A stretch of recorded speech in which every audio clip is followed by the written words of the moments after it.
Assalamualaikum warahmatullahi wabarakatuh. Kami dari grup 2 ingin mempresentasikan mengenai risk assessment and risk control design. Next. Nah, untuk grup kami itu terdiri dari Arik Barudin, Dira Pramudia, Pipo Alkaidir, Gias Fazila, Raden Yogi Diatmiko, dan Seti Ariwibowo. Next. Nah, hasil praktikum report kami, nah report kita itu yang berjudul itu Assembly Process of Electrical Socket atau bisa disebut itu perakitan stop kontak ya. Nah, untuk waktu praktikum kami itu Sabtu 17 Februari 2024 di waktu untuk tempatnya itu di lab Fakultas Teknik Engineering. Nah, ini tugas-tugas kami nih pas di lab nih. Jadi ada workstation 1 itu Bang Raden Yogi Diatmiko, workstation 2 itu Bang Seti Ariwibowo, workstation 3 Arif Barudin, workstation 4 Tira Pramuja. Nah, untuk dokumentasi video ada Gias Fazila dan pencatatnya yaitu Bang Pipa Al-Qaidir. Selanjutnya akan dijelaskan Bang Seti. Baik, terima kasih. Untuk selanjutnya itu ada standar penilaian risiko. Di sini ada likelihood dan severity-nya. Untuk likelihood sendiri itu kemungkinannya itu ada frekuensi aktivitas, frekuensi kejadian, sama lama pemaparan. Di sini juga nilainya untuk likelihood-nya itu dari 1 sampai 4. Untuk 1 itu yang paling rendah, 4 itu yang paling tinggi. Nah, untuk severity-nya itu di sini ada cedera, gangguan kesehatan, sama kerugian. Nah, sama untuk severity-nya itu juga ada nilainya itu 1 sampai 4. Untuk 1 yang terendah, 3 yang medium, dan 4 itu yang paling tinggi. Bisa dilihat di tabelnya itu, untuk yang warna hijau itu untuk tingkat yang rendah, warna kuning, menengah, dan yang merah itu yang paling tinggi.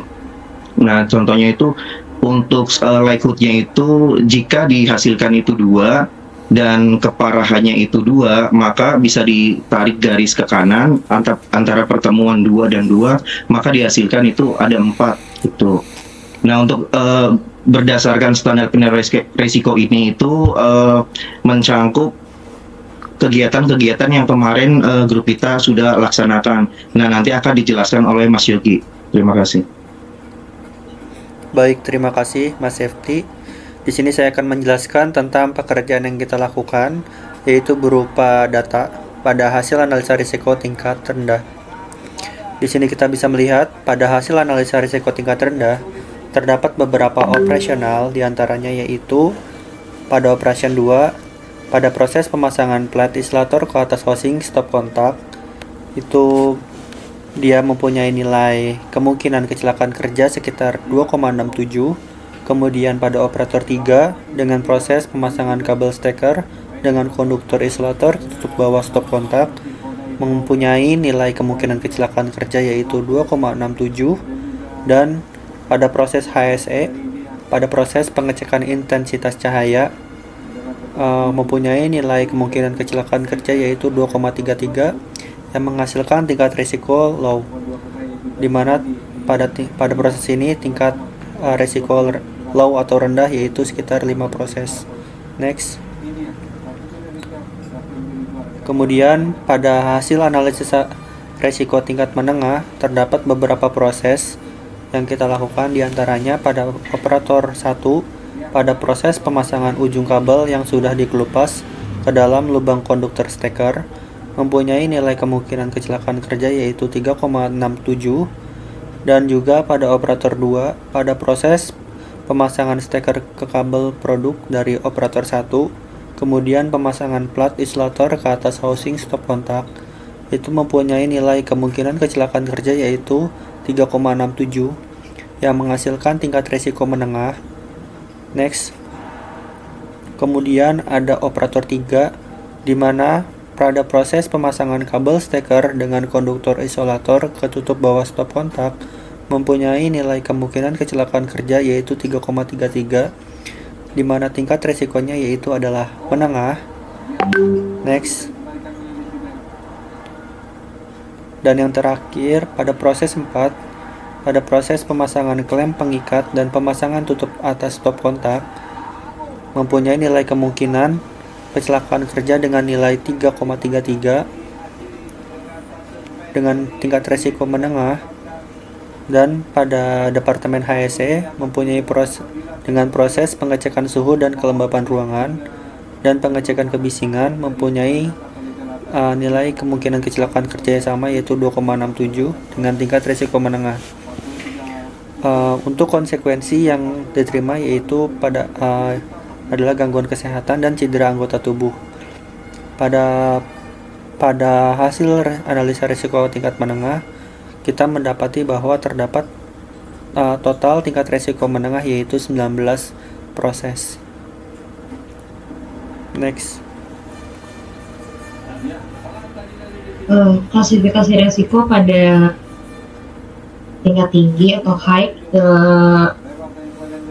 dihasilkan sebagai berikut, yaitu pada Departemen QC dengan total nilai risikonya yaitu 9 pada proses utamanya, yaitu lab pengujian lampu. Dan pada tingkat resiko tinggi hanya terdapat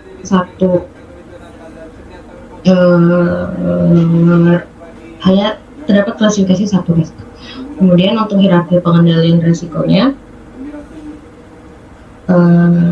dari tingkat resiko tinggi yaitu Departemen QC dengan total nilai risiko 9, kamu melakukan diskusi untuk pengendalian pada tingkat isolation, yaitu menggunakan spring yang sesuai standar ISO 8820.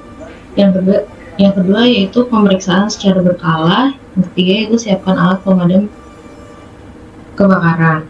Kemudian pada substitusi yaitu menggunakan LCD untuk perlindungan kebocoran arus listrik. Dan yang terakhir elimination, itu jika tahap isolation dan substitusi tidak dapat memberikan efektivitas, maka dilakukan tahap menghilangkan proses pengecekan lampu menggunakan spring. Dari tiga tadi, kami memilih pada proses substitusi yaitu menggunakan LCD untuk perlindungan kebocoran pada arus listrik. Untuk nextnya dijelaskan oleh Mas. Baiklah, lalu selanjutnya untuk desain pengendalian risiko, kita di sini memilih substitusi. Dapat dilihat pada gambar di sebelah kiri ini, terdapat penambahan LCB. Lalu alasan kita memilih desain ini karena dianggap yang paling efektif dalam mencegah terjadinya kecelakaan kerja dengan memberikan safety berupa LCB pada koneksi listrik dari main panel ke lamp tester. Hal ini bertujuan untuk mencegah terjadinya tersetrum akibat kebocoran listrik pada kabel maupun arus yang mengalir dari cover lamp tester ke lampu, sehingga operator dapat tersetrum saat melakukan pengetesan lampu.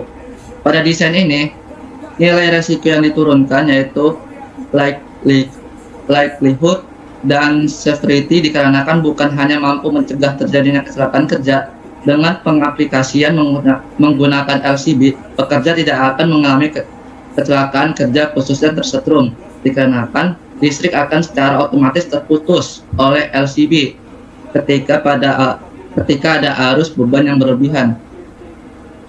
Lalu next. Baik, untuk selanjutnya saya akan menjelaskan tentang risk assessment. Bisa kita lihat di sini untuk likelihood dan severity.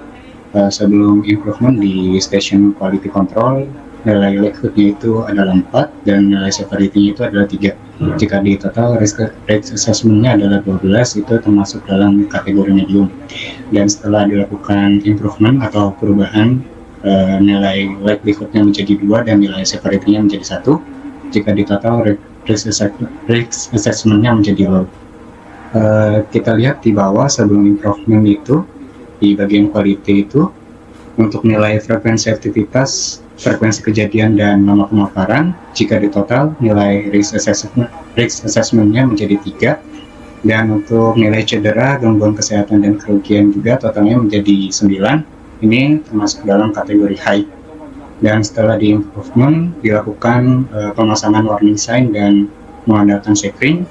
Nilai total kemungkinannya adalah menjadi 2 dan nilai keparahannya itu menjadi 2. Ini termasuk dalam kategori low. Baik, cukup sekian pemaparan tabel hasil risk assessment dan kontrol desain dari grup 2. Jika ada kesalahan dalam ucapan atau kurang jelas dalam menjelaskan materi selama presentasi tadi, kami memohon maaf yang sebesar-besarnya. Akhir kata dari kami, sekian. Wassalamualaikum warahmatullahi wabarakatuh.